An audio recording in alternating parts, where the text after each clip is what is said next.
One thing I've always really admired about the Fire Emblem series, or rather Intelligent Systems then I guess, is how different each Fire Emblem game is and feels.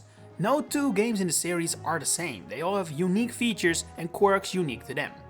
Some better than others, sure, but it plays a massive role in the appeal of the franchise, I think, and especially the fact that almost every fan seems to have a different favorite and least favorite game in the series. But of course, some changes are too big to ignore and keep as a one-off, and that's exactly the topic of today's video. What is the biggest, most important change in every Fire Emblem game, in terms of the series' legacy as a whole? And we start with Gaiden for a change, since Shadow Dragon and Blade of Light is of course the first game and so didn't change anything, it set the standard. While Gaiden is very much a different experience from the original game, it's kinda in the name, it's Japanese for side story, Gaiden itself actually hasn't had too much of a lasting legacy within the series. It was an outlier when it was released, and it is still an outlier today, you could say, even within the ever different series that is Fire Emblem.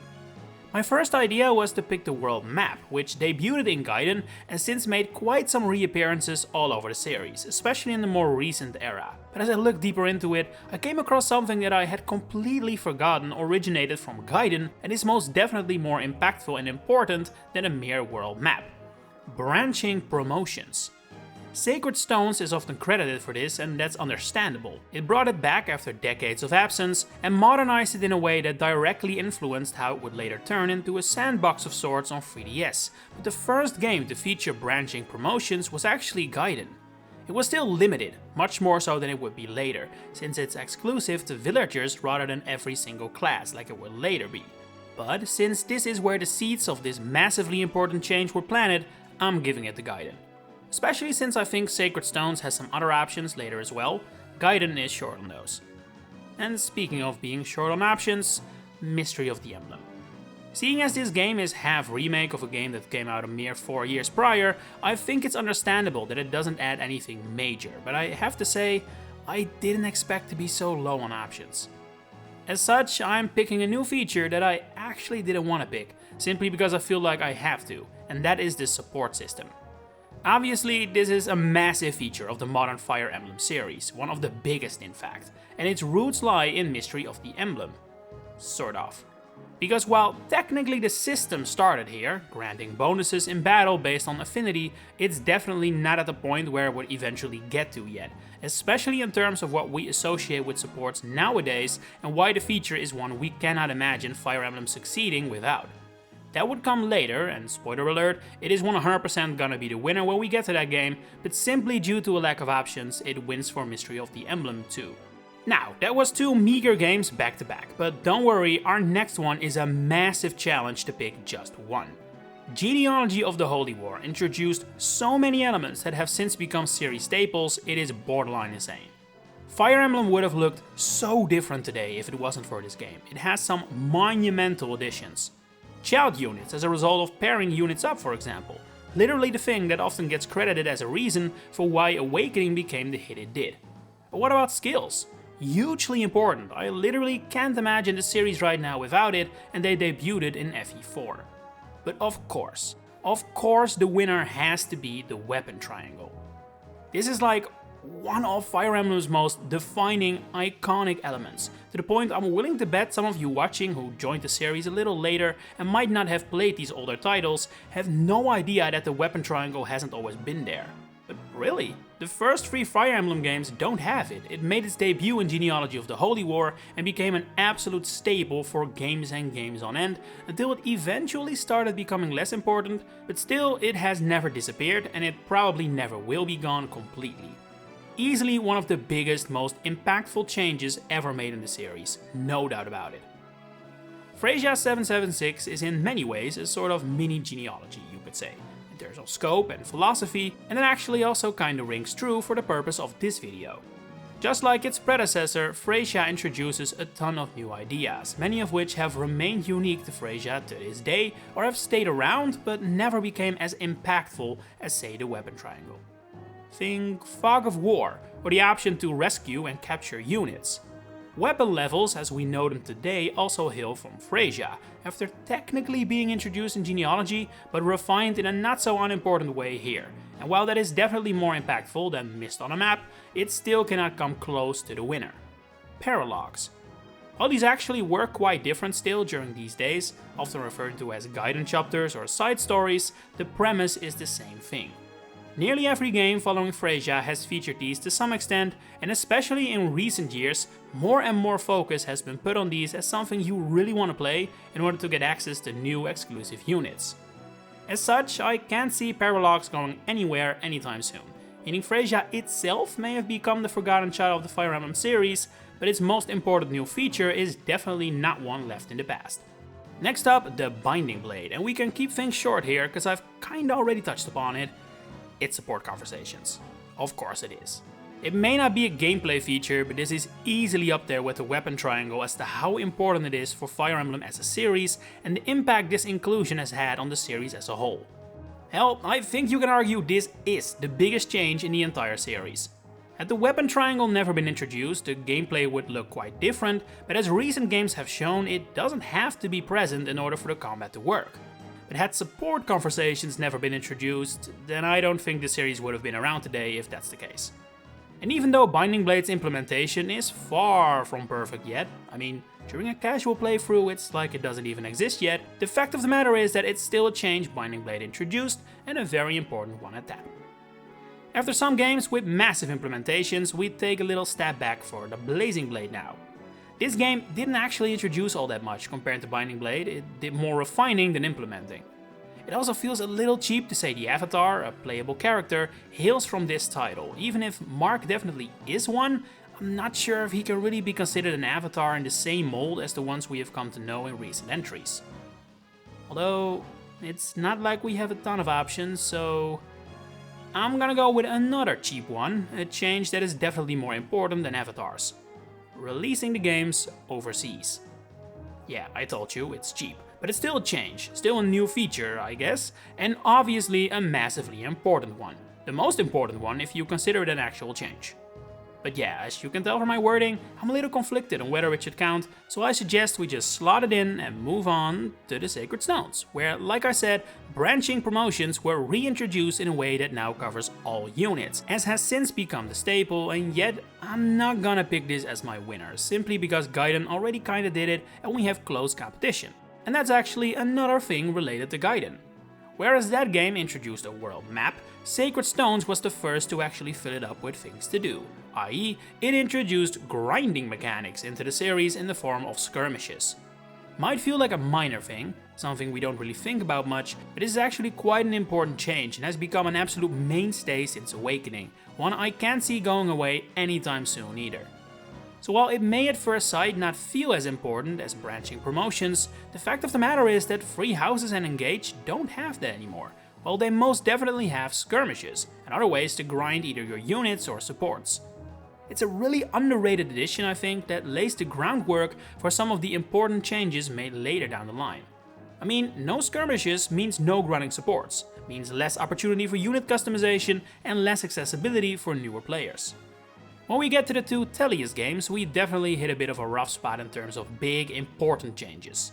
Don't get me wrong, these games innovate a ton, and just like Thracia, have a lot of elements unique to them, but that's kinda the problem, most of them never came back.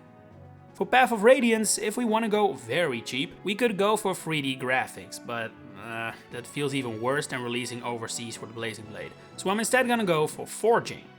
Not a massive change this, it's not like it's series defining or anything, but it at least has a legacy and has reappeared in every single game since Path of Radiance. That's gotta be worth something. Radiant Dawn though, Radiant Dawn really does not have much. It very much builds off what Path of Radiance already was, and similar to Mystery of the Emblem and Blazing Blade, doesn't really make any revolutionary additions that have stuck around until this very day. In fact, I think I cannot do anything else but declare Radiant Dawn the least important game in the Fire Emblem series, from the perspective of this video at least. It just didn't change or impact future games much, to the point the winner is something that technically already existed, albeit way more limited. Third tier promotions. So this originally comes from Gaiden as well, where villagers essentially had 3 tiers of classes, but Radiant Dawn is the first to make this available widely to every unit, something that has stuck around and has since reappeared here and there, most notably in Free Houses.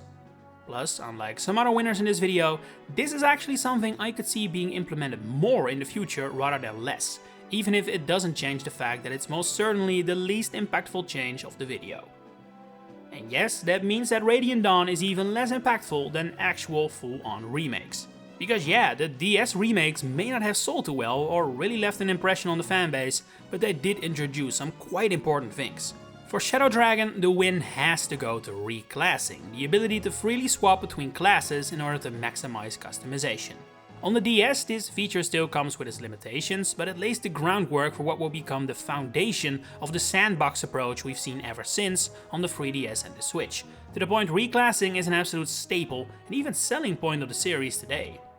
New Mystery of the Emblem has two big options for us to pick, both changes that may not exactly have been popular with the older, hardcore fragment of the community, but are undeniably important and impactful.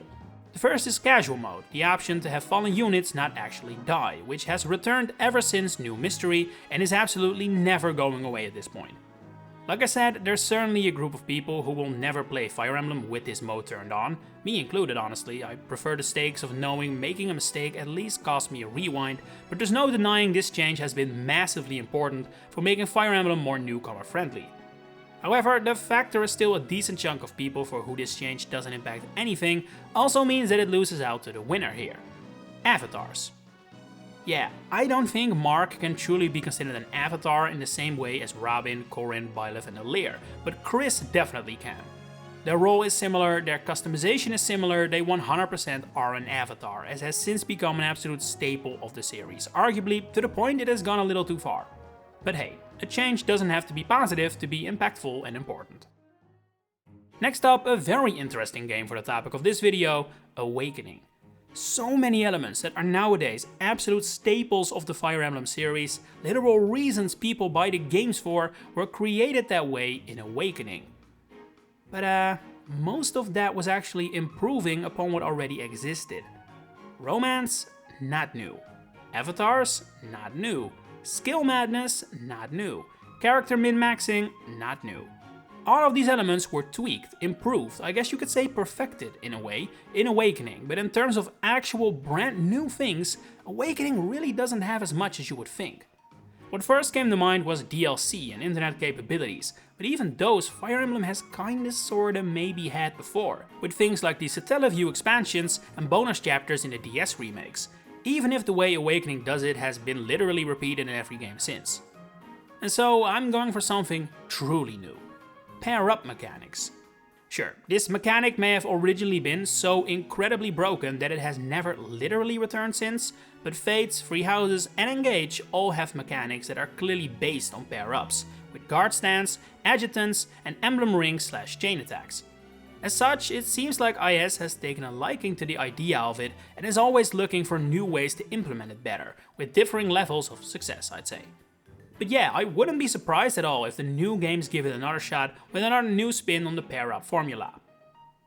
We're getting closer and closer to the newest games in the franchise, meaning that it's getting increasingly harder to pick winners since, I can't see the future.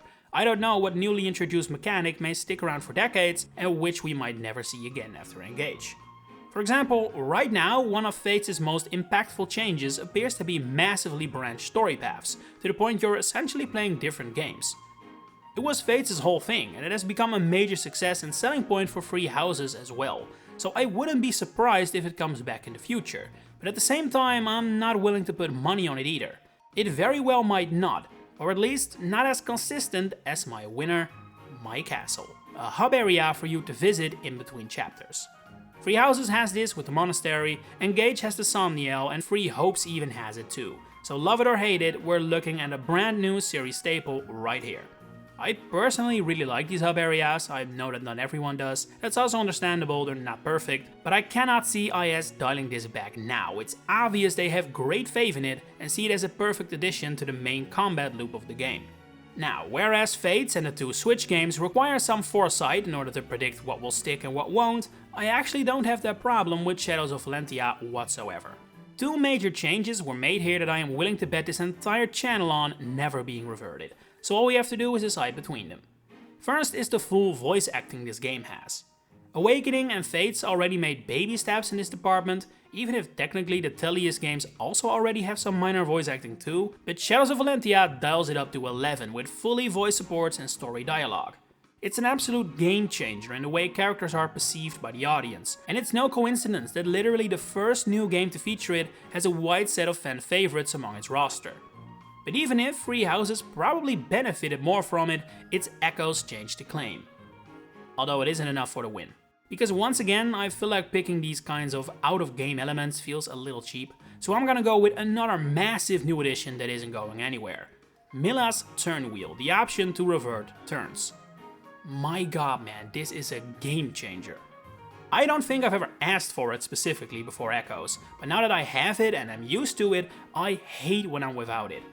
It's just so convenient. It's essentially one of the best quality of life changes I've ever seen in a game, and it appeals to both veterans and new players alike. It's perfect really. I just hope IS stop tying it into the story, because that's really not necessary and it's getting a little forced. Even though I like the moment in Engage where the Draconic Time Crystal is stolen and we temporarily can't use it. But yeah, this is another series-changing addition that I genuinely cannot see getting removed ever again, so it has to win for me. And then we get to Free Houses, meaning that we really get into Predict territory, since Free Houses and Engage were developed partly at the same time, and so some elements of Free Houses could turn out to be absolute series staples, yet are not included in Engage yet. Despite that though, my pick is something that actually is in Engage as well, making me question whether the teams decided on this separately, and if so, that bodes well for the future. Bosses with multiple health bars. Now, we have seen this before with especially final bosses with multiple health bars, or more so ridiculously long health bars, but starting in Free Houses this became much more common, and it really changed the way bosses are meant to be seen in the series, for the better I'd argue. Previously, bosses were less of this epic final showdown and more of a last pawn for you to tip over, whereas now they're essentially a mini challenge in and of themselves. While Engage goes even harder with the multiple health bars than Free Houses does, the fact of the matter is that it started in Fodlan with the demonic beasts. Although it does speak volume to how much Fire Emblem needed something like this and appears to have found it. So while it may not be this massive game-changing addition, it does appear to be leaving quite the legacy at least. And finally we have Engage. Now, obviously this truly is complete speculation and guessing from my part. For all we know, every game in the future will bring back past characters as equipable rings as well. But probably slightly more likely, and so my winner, is the way Engage handles the weapon triangle. It's clear that in recent games IS has struggled a little with how to implement this, to the point it's not even really in Free Houses in a traditional sense. Engage does bring it back, albeit not as important, but it does have a new mechanic on top of it, being of course Break. And this is a very interesting way to deal with a triangle that has been received pretty positively by the fanbase as well. It really reinvigorated the way the triangle works in a less predictable and more balanced way. It doesn't really benefit any side of the triangle too much, gives a good boost to armored units, and prevents simply parking a strong unit in enemy range from being a viable move, which are all problems the old system had. I can definitely see this becoming Engage's version of Pair Up, in the sense that while it might not return in the next game in the exact same fashion, the spirit of the mechanic is definitely something IS will try to bring back every single time, just in slightly new ways to keep us on our toes. But hey, that's just my prediction. What do you think might become the new series staple? And what do you consider some of the most important changes in Fire Emblem history? Share it in the comments below. If you enjoyed this video, please consider giving it a like and subscribe to the channel to stay updated on all my future Fire Emblem content coming up. For now, thanks for watching and enjoy the rest of your day.